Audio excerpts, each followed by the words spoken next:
What type of toys should you give to your Gundog puppy? Welcome to Cornerstone Gundog Academy, where you can learn to train your retriever with our online videos. So, big question is, you're getting a puppy or you already have your puppy, what type of toys should I give my dog? And that's a big question you have. They want to bite on you, they want to chew on you. So you're thinking, I need to get some toys to help prevent that. And really, the truth is, I hate to break it to you, but we would recommend avoiding using toys. Now, I'll tell you this, you'll hear a lot of people say, don't listen to that. I used toys with mine and it turned out great. But you don't want to be the exception to where you use toys and it helps create bad habits for your dog that really is not what you're looking for in a gun dog. It's up to you personally, but if it were me, and I would encourage you to avoid using toys. Now, if you had to use toys, if you had to have something, but you couldn't stand it, I would use one thing, and that would be what's called a Conk.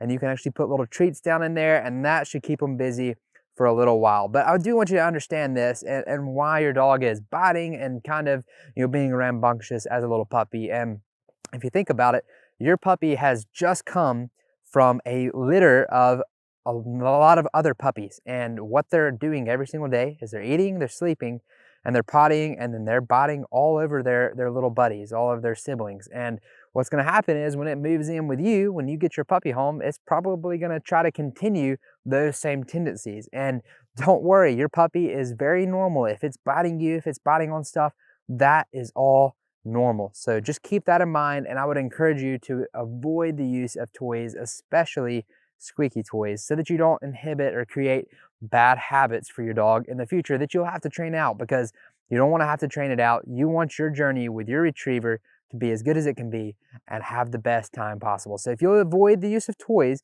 it is going to help you avoid some possible bad habits. Don't be the exception. Don't use toys.